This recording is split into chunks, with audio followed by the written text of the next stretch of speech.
بسم الله الرحمن الرحيم والصلاة والسلام على رسول الله صلى الله عليه وسلم. En shacabka reer Beekatus amba jamacas ele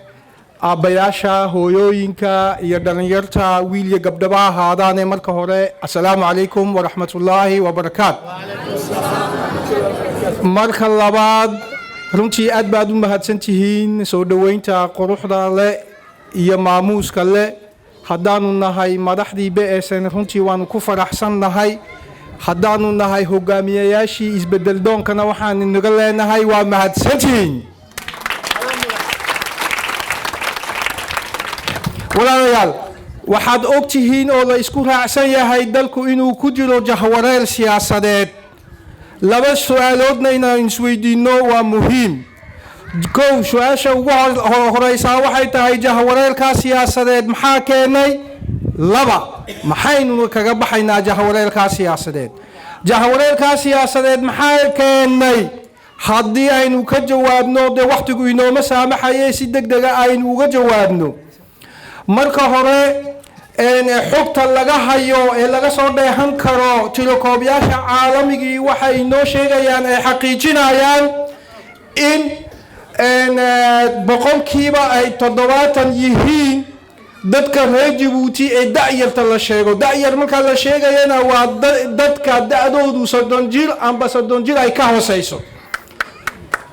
marka waxa lagu tilmaamaa inay yihiin da'yartu boqolkiiba 70. haddana xogta haddaynu ku sii soconno waxaa la sheegaa boqolkiiba 80 da'yarta waxaa dubatay shoomeernimo ayaa dubatay ayay tilekoobyadu inoo xaqiijinayaan. dhinaca kale waxay inoo sheegayaan tilekoobiyaashaasi sanad walba isku celcelis jaamacadaha waxaa ka qalinjabiya jaamacad dalka ku taala iyo mid dabadaba ha noqoto 1500 ilaa 2000 oo arday ayaa ka qalinjabisa oo qaadata licence master 1 amba master 2 amba xirfad kalaba qaata ayay tilekoobyadu inoo sheegayaan. su-aasha mudnaanta leh waxa weeye dhalinyarta maanta jaamacadaha ka soo baxaysa reerahoodu imise ayay awoodaan inay dabadda u dhoofiyaan si ay jaamacadda u sii wadan karaan amba xirfaday leeyihiin u sii biirsan karaan? imise ayaa dhalinyartaa sanad walba ka soo baxaysa jaamacadda ee 1500 2000 lagu isku celcelis la sheegayo imise ayaa shaqo hesha? tiyo aynu ognahay boqolkiiba 80 kuwii ka horeeyay kala inay shoomeer la'aan ay beerka dhulka ugu hayaan.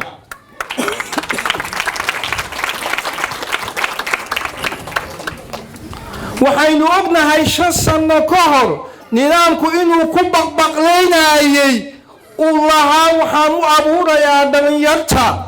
reer Djibouti 5,000 oo shaqo ayaan abuurayaa.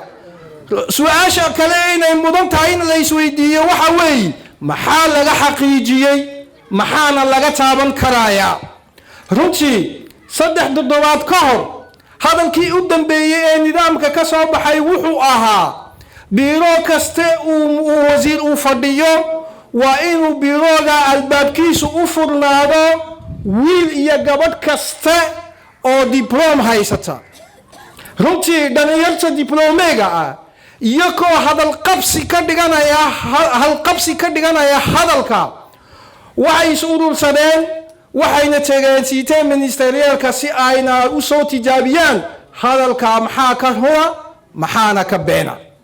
maxaa ka hor yimid? waxaa ka hor yimid kow booliis baa ka hor yimid. waxaa ka hor yimid in la ururiyo oo gaari lagu guro oo loo taxaabo nagaar inkastoo la soo sii daayay markii dambe.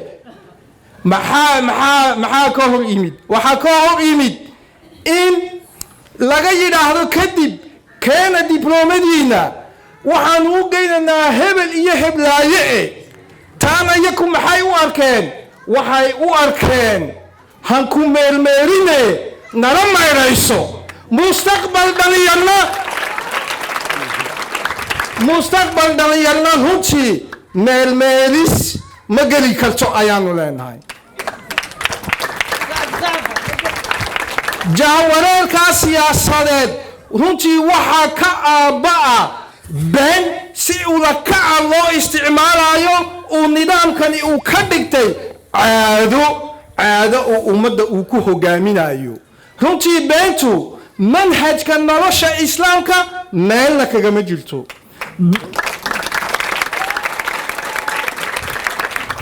beentu nolosheenii hore ee awowyaasheen meelna kagamay jirin rasuulka sallallahu alayhi wasallam markii la weydiiyey rasuulow waxaa la yidhi nin qof muslin tuugnimo wuu ku dhici karaa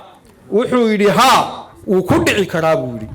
waxaa la weydiiyey qof muslini beenaale muu noqon karaa wuxuu yidhi maya ma noqon karano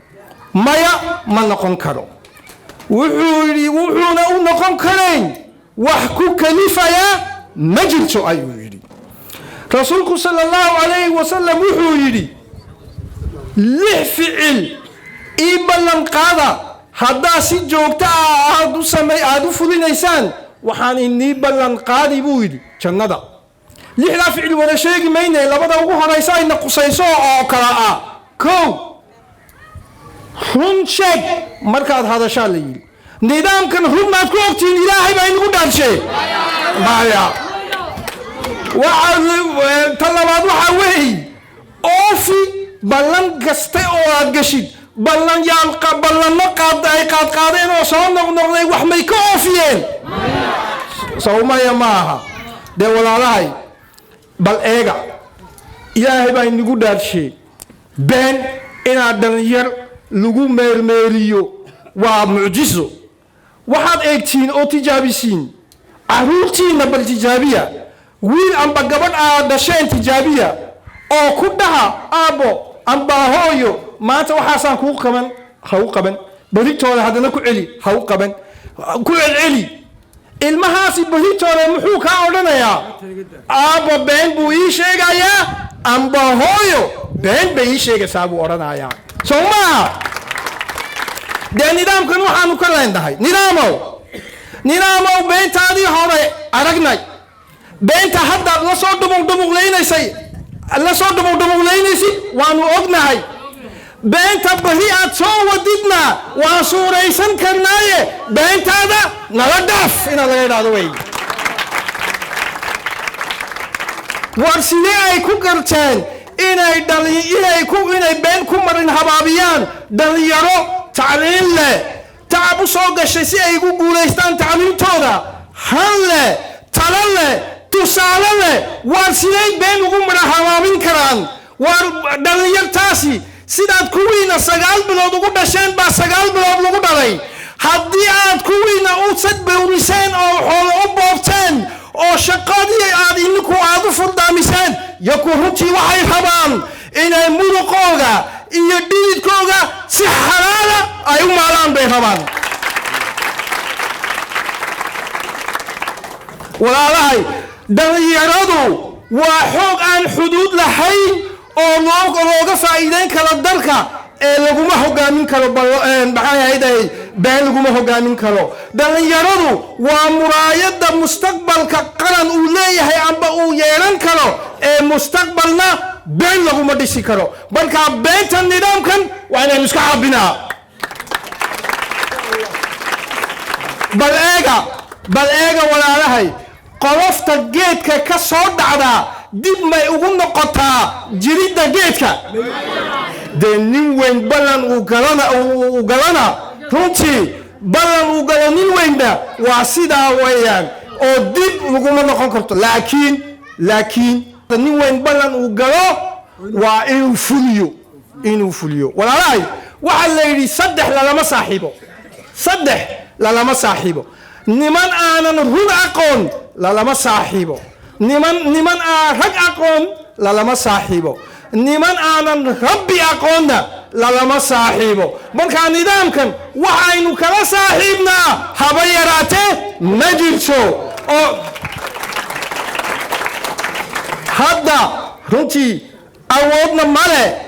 kartina male sharcina nidaamkani kuma fadhiyo waa xoog iyo boob wuxuu ku joogaa runtii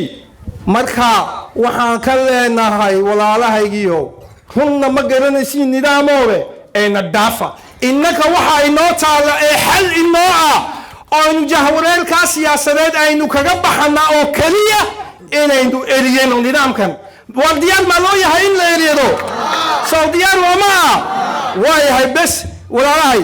waa inaynu isla ogsoonnaa annaka hadduu nidaamkani uu naga xayuubiyey mishaarkayagii iyo baasaboorkayagii wuxuu og yahay nidaamkani inaanu dadkayaga inaanu u shaqayno oo midaynta dadkayaga ka shaqayno uu og yahay ee inaanu ka shaqaynayn sidooda qaybinta ummadda iyo qoloqolaynta ummadda inaanu ka shaqaynayn buu garanayaa nidaamkani wuxuu og yahay hadduu mishaar iyo baasaboor naga xayuubiyey inaanu dadkayaga tabaalaysan aanu u damqanano oonan aanu runtii aanan ku cagaynayn sidoodoo kale markaa walaalahaygiyo waa bulshadeenna iyo dhalinyarteennaba waxa jahwareerkaa ka saaraya oo keliya waa nidaamkaasaynu eriyano ee haynu eriyano diyaaru soolama waayo hadda waktiga maanta la joogaa waa eris ka hadal maaha waa eris hadda ha la isla ogaadataa salaamu calaykum